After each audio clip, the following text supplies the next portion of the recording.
The bridge was quiet, not in the calm before a battle kind of way, but in that suffocating silence when everyone already feels like a ghost in a dead ship. No one spoke, not because they had nothing to say, but because saying anything would have made it all too real. Just one ship. That's all Earth had left. Captain Reed stood with his back straight, arms behind him, eyes locked on the tactical screen. His jaw clenched, that old scar over his eyebrow twitching whenever he blinked. He didn't say much. He didn't need to. Everyone already knew the odds. 437 alien vessels in formation, circling the edge of the Ganymede ring, waiting for the final signal. And them? One ship. One damn piece of outdated Earth scrap metal held together by desperation and duct tape. The Vanguard. It wasn't even built for war. It was a repurposed long-range freighter from the Martian Mining Authority. The plasma cannons were bolted on manually. Half the engines were scavenged from junkyards. Shields were patchwork, and the AI had been offline for 6 months after the last reactor surge. Still, they launched. They didn't have a choice. Across the galaxy, the High Council of the Galactic Accord watched from their ivory towers. They didn't speak. They didn't blink. Just stared at the lone human vessel making its way towards certain destruction. No support, no reinforcements, not even a message of encouragement. Just silence. Cold, heavy silence. No one really knew why the Council was watching this closely. These were the same smug bastards who once laughed at humanity's entry into the Accord, called them barbarians with delusions of grandeur. The same ones who watched Earth burn when the Zarn fleet rained fire across the atmosphere last month. Billions dead. And the Council did nothing. Not a word. Not a sanction. Not a hand raised to help. Reed knew why. He didn't need their help. He didn't want their help. What he wanted was for them to see what one angry, grieving man could do with a crew that had nothing left to lose. Behind him, Lieutenant Graves checked the targeting systems. She looked younger than her years, her face hollowed by stress and too many nights without sleep. She'd buried her brother back on Europa. Reed had seen the footage, her holding the body, screaming while the sky fell in flame. That's why she volunteered. Targeting array online. She said softly, "Sir, we're locked on the Zarn command ship." Reed nodded. "Good. Keep it that way." Commander Fisk, second in command, paced behind them, chewing on a stim gum like it would stop his nerves from shaking. He wasn't a hero. Never claimed to be. But he owed Reed. Back when they were both stuck in a military prison for disobeying orders, Reed had saved his life in a riot. Fisk knew this mission was suicide, but he also knew that dying beside Reed was better than living under the thumb of the Council. The ship creaked. Everything about it groaned like an old man forced into a young man's fight. The Zarn fleet started to shift. Reed watched the feed. The alien vessels were aligning into a pincer formation, elegant and ruthless. They were going to crush the Vanguard from all sides. It was overkill. But that's what scared Reed. Overkill meant fear. If they were really confident, they would have sent 1 or 2 ships. Hell, a scout drone could have taken them out. But 437 ships against one broken-down freighter? That wasn't strategy. That was panic. That was a message. And not to Earth, to the Council. "Broadcast open?" Reed asked. Graves nodded. "To everyone, sir. Council channels included." Reed stepped forward, voice steady, eyes sharp. "This is Captain Reed of the Earth vessel Vanguard. No backup, no fleet, no false hope. Just us. One ship. And we're not here to beg. We're here to remind you bastards that humans don't die quietly." He paused. Let the silence stretch. Let them feel the weight of it. "If you're watching, Council, good. Watch closely, because I want you to remember this moment. When one broken ship came screaming out of the dark, and made gods tremble. He cut the feed. Outside, the Zarn ships began to close in. Lights flickered red across the bridge. Reed turned to his crew. "Ready the ignition drive," he said. Fisk raised an eyebrow. "The ignition drive? We only use that to jump systems, not—" "I know what it's for," Reed said. "We're not jumping. We're burning." Graves stared at him. "Sir, if we go through with this—" Reed gave a half smile. "Then they'll never forget us." And as the vanguard surged forward, alone and surrounded, the High Council watched. In silence. The ship trembled violently as the ignition drive powered up. Every bolt in the hull screamed under the strain. The crew braced themselves, gripping whatever they could. Reed didn't flinch. His hands stayed behind his back, his eyes locked forward. He wasn't scared of dying. He was scared of not making it matter. "Stabilizers at 40%, Graves reported, voice strained. "Push it to 60, Reed ordered. "That'll overheat the coils. I said 60. She nodded, didn't argue. Not because she agreed, but because, at this point, what the hell was the point of arguing? They weren't coming back from this. No one expected them to. Commander Fisk slid into his seat, sweat running down his face despite the cold. "Tactical, what's the status on the Zarn formation?" "They're closing in. They've surrounded us, but—" "Hold on." Graves paused. "They're not firing." Fisk looked over. "What?" "They've got lock. They're in range, but they're not shooting." Reed smirked. "Good." The crew exchanged glances. None of this made sense. The Zarn were vicious, cold-blooded conquerors. They didn't hesitate. They didn't spare. But right now they were hesitating. That alone told Reed he'd already won something. "Bring up the feed," he said. "I want to see their eyes." The main screen lit up, and there it was, the Zarn command vessel, pulsing with bioluminescent armor, massive and ugly, like a sea creature from a long-forgotten nightmare. The alien bridge camera activated, and there they were, the Zarn warlords, their eyeless faces twitching, chitin-clad limbs rigid. And still, no one fired.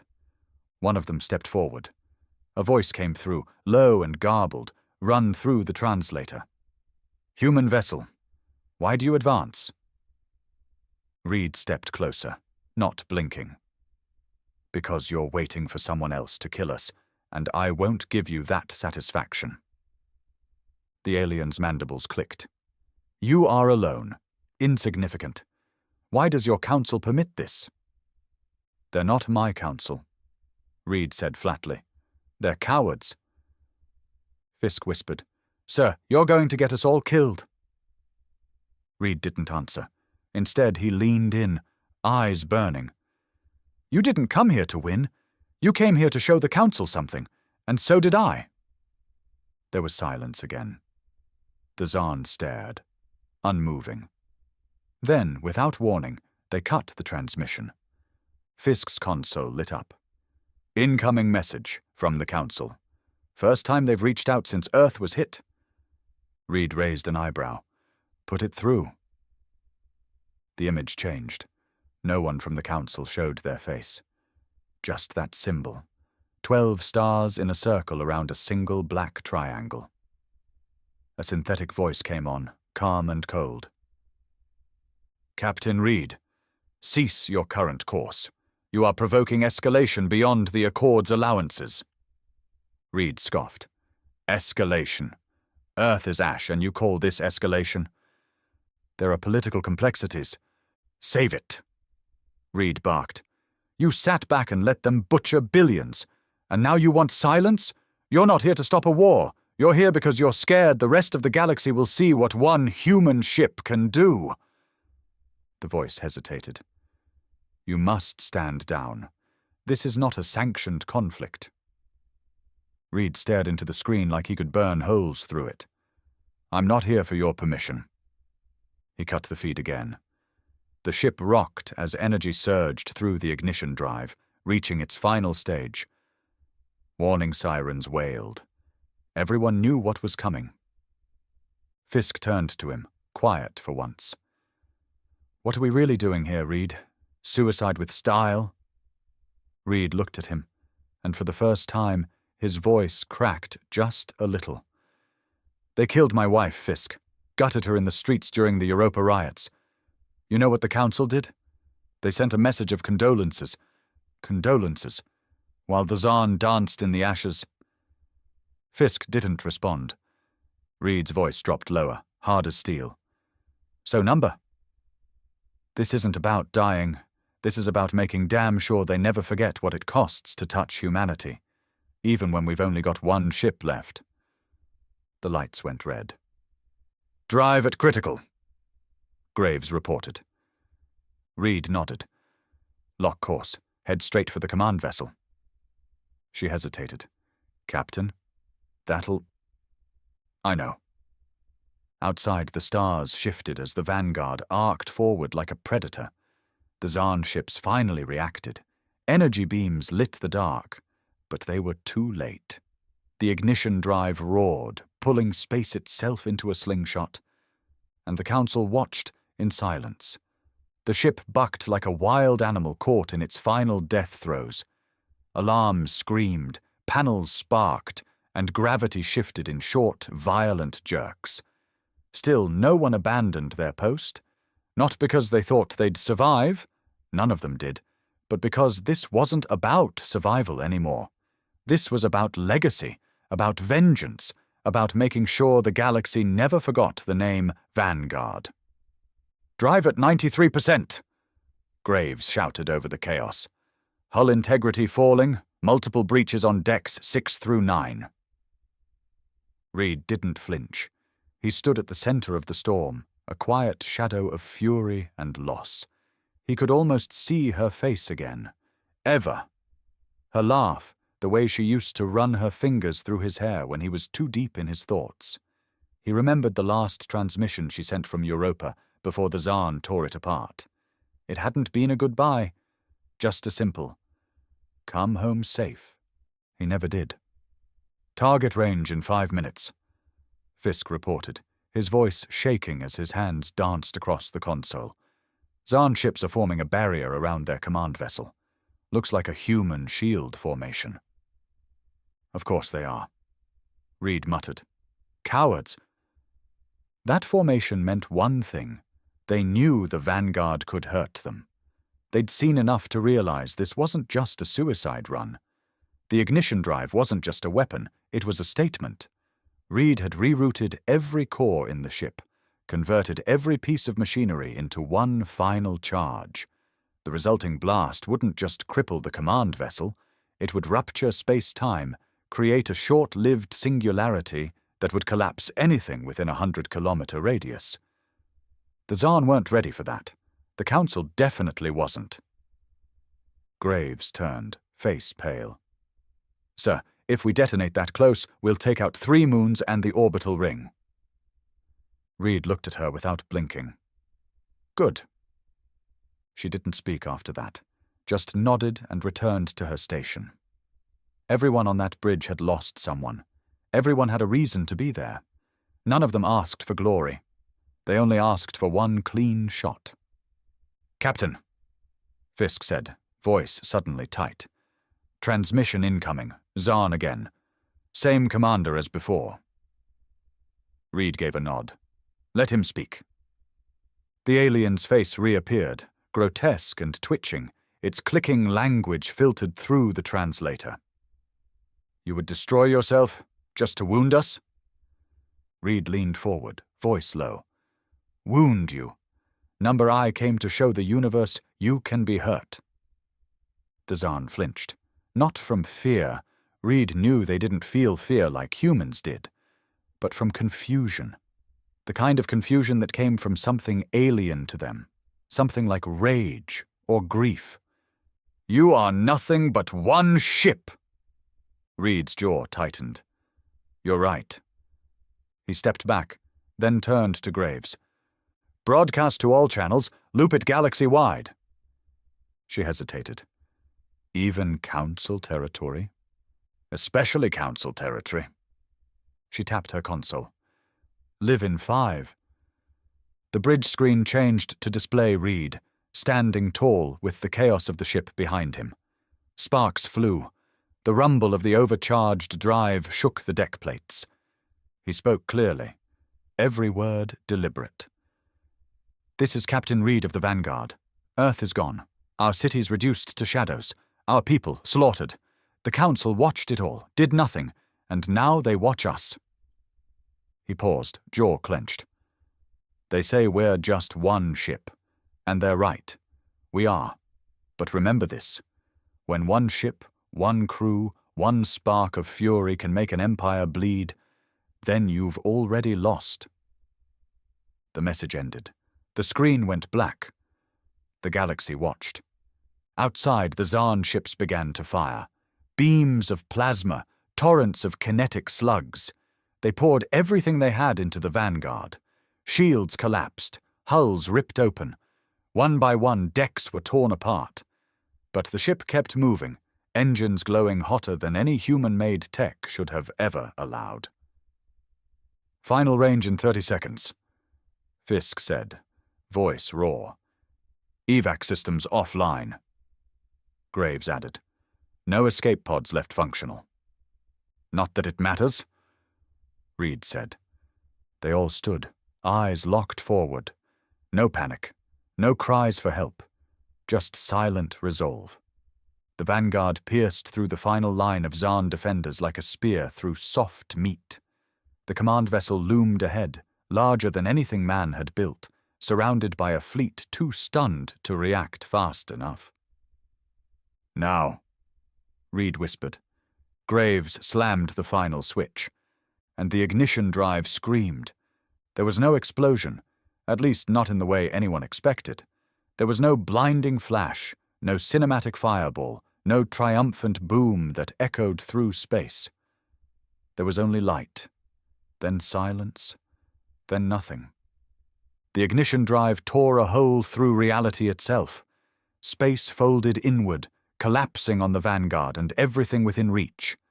The Zarn command vessel didn't just explode, it unraveled. Its hull warped, shattered, and vanished into the singularity in less than a heartbeat. The surrounding fleet followed, sucked in like grains of dust in a cosmic drain. And then it was over. No debris, no radio chatter, no survivors, just empty space. From the far end of the system, hidden in observation ships, the High Council sat frozen. Their monitors went dark one by one. The Zarn fleet, their greatest weapon, was gone. Not damaged, not disabled. Gone. One ship, one man.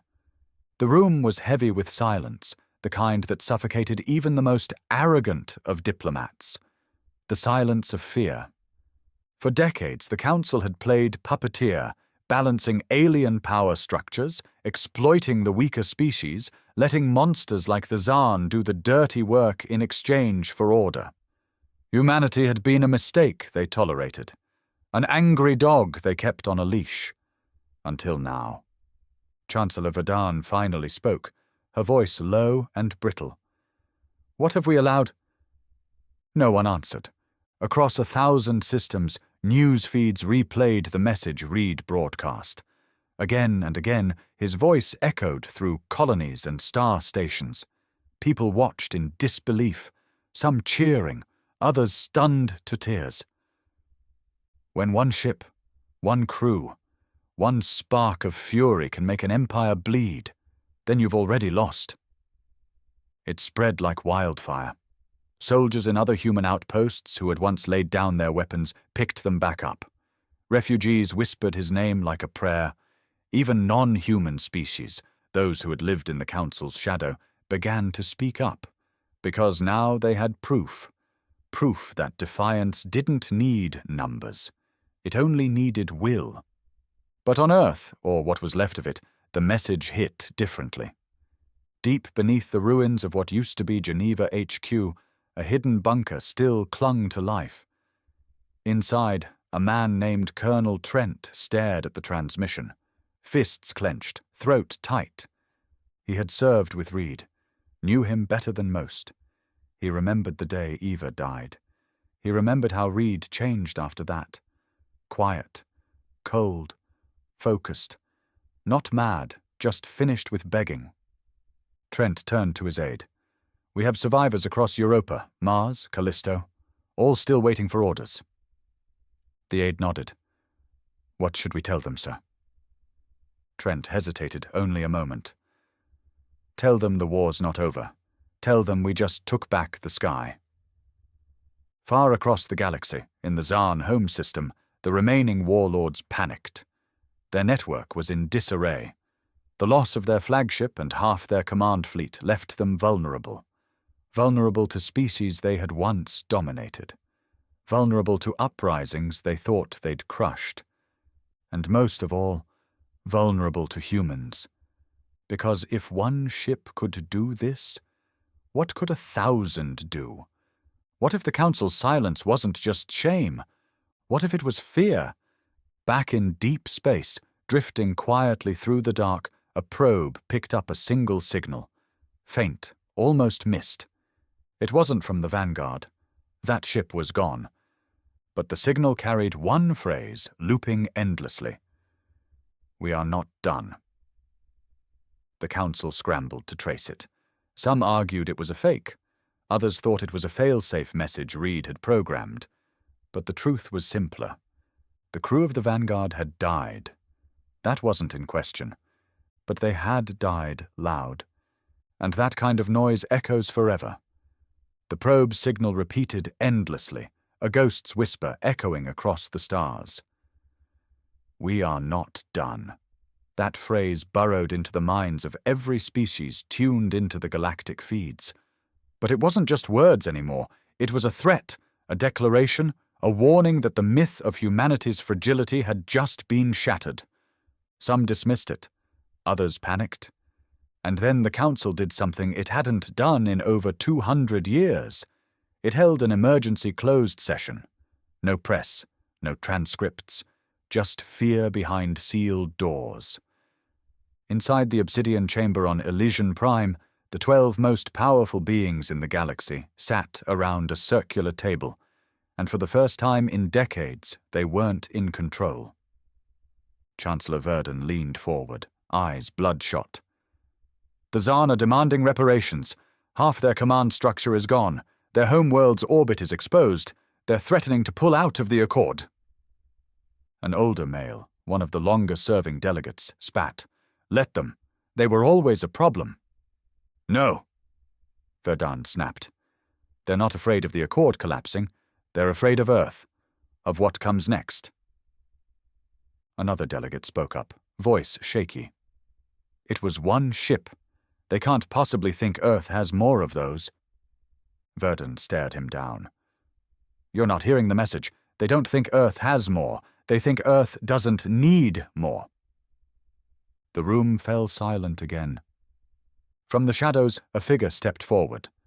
Admiral Tharian, head of the Council's intelligence division, an old war hawk with a reputation for getting his hands dirty. His eyes burned with calculation. "The humans have nothing left to lose," he said slowly. "That's what makes them dangerous. You can't leverage a man who has no home, no family, no world. You can't intimidate a species that's already been annihilated." He tossed a data slate onto the table. "Since the Vanguard event, we've recorded at least 17 coordinated strikes by rogue human cells. Tactical precision. No centralized leadership. Just a network of survivors hitting Zarn targets, fuel depots, relay stations, even a science vessel." A younger counselor squinted. "You mean terrorists?" Tharian shook his head. "Rebels, soldiers, and now martyrs." He tapped the data slate again. "They're calling it the Vanguard Doctrine. One ship, one target, total collapse. The whole human war machine is mimicking Reed's final maneuver. Small units, impossible odds, but high impact." Verdun clenched her teeth. "And the people? The colonies are eating it up, even non-humans. It's not just a tactic, Therian said. It's a virus, a psychological one. The Vanguard insignia. One of them, a man named Cole, stared at a battered transmission panel. We got a hit, he muttered. Zarn cargo freighter. Minimal guard. Orbiting Pelion sector. A woman beside him, former orbital mechanic, adjusted her rifle. They'll never see us coming. No, Cole said. They won't. Another voice. Older, gruffer. You sure this is worth it? It's not a war we're winning, it's a death sentence? Cole turned slowly. They burned our cities. They buried our kids. We don't need to win the war. We just need them to bleed. Again. And again. Until the Council starts to wish they'd helped instead of watched. He looked around. A dozen faces stared back. All broken in some way. All angry. All ready. He lifted his helmet. The scratched, dented armor beneath it bore 3 words, Vanguard lives on. The freighter wasn't heavily guarded, just like Cole said. That was the beauty of it. The Zarn was stretched thin after the Vanguard's detonation and the chaos that followed. Their fleets were out of sync. Command channels scrambled. They still hadn't recovered from the psychological blow, and now they were making mistakes. Big ones. The human strike team didn't need heavy weapons or capital ships. They had silence, stealth, hate. And the one thing the Zarn still didn't understand, human stubbornness. Cole and his team drifted in the shadow of the moon, inside an old cargo hauler rigged for silent running. No heat signature, no electronic chatter, just them, their suits, and a few stolen Zarn breach charges. Inside the dimly lit cargo bay, Cole checked his team's status one last time. 11 people. Most had never been in real combat, but every one of them had lost something that took away the fear of death. That made them dangerous. We go in fast, he said. 2 breaches. Cargo bay first, then command deck. We grab data, sabotage the nav core, and set the freighter to burn up in the nearest star. We're not taking prisoners. A former Mars-born technician named Bayern raised an eyebrow. What if they surrender? Cole's stare was cold. Then they picked the wrong species to piss off. The dropship shuddered as they neared the target. A warning light blinked. Proximity alert. The Zarn freighter loomed in front of them, massive but unaware, drifting lazily above the Pelion moon, its defense systems half asleep. Cole's heart thudded once, hard but steady. Not from fear, from focus. Time to make another god bleed, he said. Moments later, they hit the hull. No alarms. The Zarn weren't expecting humans to board them anymore. Most believed the last of Earth's fighters had died with the Vanguard. But Cole knew the truth. Reed had planted the idea in their heads that one ship could be enough. Now every Zarn captain looked over their shoulder. Every one of them felt the weight of one name, Vanguard.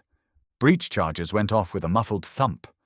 Cole's team poured in, rifles raised, silent, precise.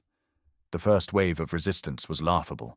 2 guards, unarmored, more confused than ready. Dead before they hit the ground. The humans moved like shadows, room by room, cutting down anyone in their way. Bayern found the Navcourt chamber, dropped to his knees, and began planting charges. "Give me 60 seconds," he called out. Cole and the rest pushed toward the command deck, encountering heavier resistance. But they didn't stop. Not with the blood screaming in their ears, not with the memories of Earth still smoldering behind their eyes. The Zarn captain appeared, taller than the rest, armored, wielding an electro-lance with that twisted pride they always wore. He hissed something in his native tongue, standing between Cole and the control panel. Cole didn't speak. He just raised his rifle and fired. Point blank. The alien dropped, twitched, and then stilled. Behind them, Bayern's voice crackled in the comms. Charges set. Evac path? Cole asked. Back to breach point. 5-minute countdown starts now. As they moved, the ship began to rumble. Lights flickered. The freighter's guidance systems locked onto the nearest sun. Its fate was sealed. They made it back to the hauler, engines flaring as they detached. From the small viewport, they watched the freighter shudder, systems failing, engines bursting to life on a one-way course into the inferno. A quiet death, but a loud message. The strike was logged, broadcast. Another Zarn vessel gone, another black mark on the Council's silence, and the loop began again. We are not done. But this time, there was something new. A second message piggybacked off the first. It simply said, "We are everywhere." The words "we are everywhere" spread faster than any virus ever had, not just across human colonies, but through neutral systems, former Council allies, and even hidden rebel networks of other species long forgotten by galactic politics. The message wasn't encrypted, it wasn't disguised, it was raw, defiant, and terrifying in its simplicity. For the first time in living memory, the galaxy felt small, and it was because of humans. In the deep mining tunnels of an abandoned Jovian outpost, 3 alien mercenaries stared at the holoscreen in silence. One of them, a former soldier of the Terran Dominion, clicked his mandibles nervously. They said Earth was broken, that humans were finished. The tallest among them, more machine than flesh, growled, "Then why do I feel like one's breathing down my neck?" No one had an answer. Because the answer was fear, not just of death, but of the unknown, the unpredictable, the deeply uncomfortable truth that maybe, just maybe, they had underestimated the wrong species. And that message, "We are everywhere," wasn't a bluff.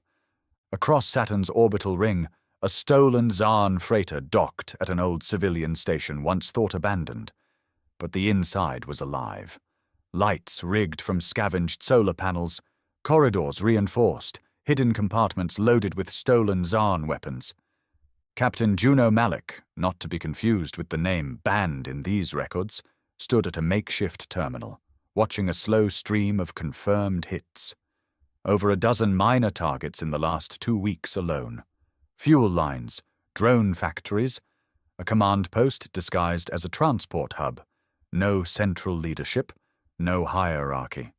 Just a spreading network of angry, grieving humans taking apart a galactic superpower one strike at a time. A man walked up behind her, scarred, grizzled, a former Marine who had once stood guard at Europa's gate. "Another group wants in," he said. "Civilians from Ceres. They want gear, training, and a target." Malik didn't smile. She hadn't smiled since her father burned alive in the 3rd wave of Zarn orbital strikes. "Send them to the Black Vein sector," she replied coldly. "Let them start small. Communication jamming, disruption. If they survive a week, we'll arm them." The man nodded, then paused. "You think they know? The Council, I mean?" "They know," she said. "They're just hoping we burn ourselves out before it reaches their front door." But the fire was spreading, and Reed's sacrifice was no longer just history, it was becoming doctrine. Back on Elysian Prime, panic was no longer hidden. Council meetings were now daily, each one more heated than the last. Systems were pulling funding, colonies questioning the accord, and the Council's silence was beginning to rot from the inside. Admiral Tharian stood in front of the Council again, his face drawn but steady. "Our projections were wrong. We thought losing Earth meant we'd wiped the threat out at the root. But they didn't break. They fractured."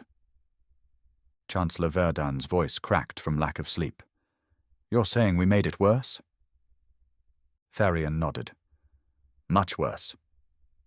They've started mimicking Vanguard tactics, using basic tech, overwhelming localized defense, and vanishing before we can trace them." A younger delegate slammed his fist on the table. Then declare war. Exterminate them all. Therion's laugh was dry, bitter. You already did. You just didn't bother to watch it happen. The room fell quiet again. They're not fighting to win, Chancellor. They're fighting to remind you that you watched them burn, that you did nothing, and they'll keep bleeding your fleets until that silence costs more than your pride. Far from Council worlds, in the shadow of a dead asteroid field, another ship drifted quietly, a warship once belonging to the Earth Defense Coalition. Burnt, cracked, half its systems non-functional. But inside, it lived. Colonel Trent stood at a round table with 3 surviving commanders from Mars, Europa, and Titan. None wore dress uniforms anymore, just hardened eyes and scavenged armor. We've confirmed another 6 squads reporting in. All of them acted without central command, one of the Mars commanders said. They're quoting Reed's final message like scripture now. Trent didn't answer at first. He looked down at a fragment of Vanguard's last sensor log, still looped on his terminal. He'd heard that phrase over 100 times. One spark of fury can make an empire bleed. He didn't believe in martyrs before, not until now.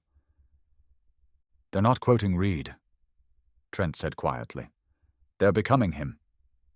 Someone scoffed. We can't hold this together forever. The Council will retaliate. Eventually they'll stop playing nice. Let them, Trent said. It's better they come out swinging. It means they're scared, and when fear creeps into power, power turns reckless. That was the new doctrine. Don't win, just wound, bleed them, make them question every ship they launch, every trade deal, every system they rely on. Because the humans weren't trying to take over. They were trying to remind the galaxy what happens when you push a man too far. And then one day something unexpected happened. A transmission. Encrypted, high level, bouncing through layers of outdated comm satellites. It pinged across several human outposts before landing in a hidden receiver on a dead colony ship orbiting Pluto's remains. A single voice. Graveled, steady, familiar. This is Reed. If you're hearing this, then we're not done. The message triggered chaos. Was he alive? Everyone knew the Vanguard was vaporized. Every sensor confirmed it. Every record verified it.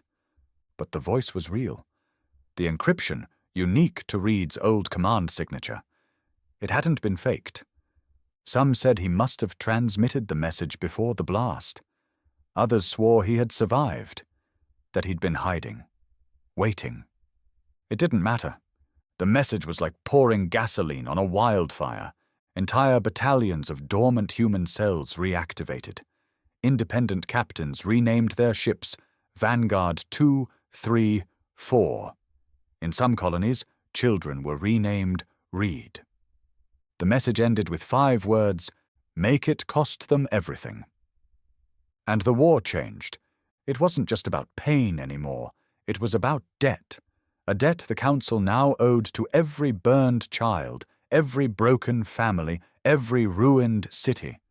A debt that humanity had vowed to collect. No matter how long it took, the galaxy was no longer quiet. Every corner burned with whispers of rebellion. Every system once untouched by war now pulsed with tension. Patrols were stretched thin. Council assets disappeared in transit. Zaan command nodes went dark mid-transmission. Traders changed routes, borders blurred. And wherever there was silence, the message followed. We are not done. Colonel Trent stood aboard Resolute, the last functioning war frigate from the old Earth fleet, now held together by stolen parts and sheer will. He stared out at the darkness, stars stretching endlessly ahead. But it wasn't the stars he saw, it was Earth. Or what used to be Earth. Reduced to ash. Swallowed by the arrogance of those who called themselves peacekeepers. Behind him, dozens of field leaders huddled in the dim war room. Men and women once scattered across the galaxy, now drawn together by one purpose. revenge. Commander Ashwin, a hard-eyed man from the Martian resistance, slammed a fist onto the table. "We've got full strike potential, coordinated hits on 3 council armories and 2 communication nexuses. All we need is the word." Trent didn't answer right away. He'd never been a politician. He hated speeches, but the silence demanded weight. "We gave them a chance," he finally said. "We showed them restraint. We waited for justice, and they gave us silence." He turned, looking every man and woman in the eye. "Now they get what silence buys." No one cheered, no one clapped. They simply nodded, because this wasn't a celebration. It was a funeral march for the old world, and they were the pallbearers. Across systems, the retaliation began. Not in massive wars, not in cinematic battles, but in precision. Strike teams disguised as cargo ships disabled council weapon convoys. Entire battalions went missing in supposedly secured zones. Propaganda floods. Reed's voice played on loop through hacked satellites, repeating those words. "One ship, one crew, one spark." The council, shaken, turned to brute force. Martial law spread. Patrols tripled. Bounties on human leaders rose to astronomical levels. But that only fed the myth. The more they tried to suppress it, the more it grew. Then the unthinkable happened. A human fleet, 4 ships, barely functional, breached the outer defenses of Elysian Prime, the heart of the Council. Not to destroy it, to make a point.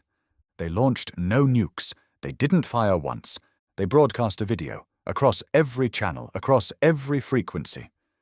The screen flickered, and there he was, Reed, or something wearing his face. Maybe it was an AI clone. Maybe it was him, somehow still alive. No one knew, but no one cared. His voice was enough. "You should have left us alone. You should have looked away.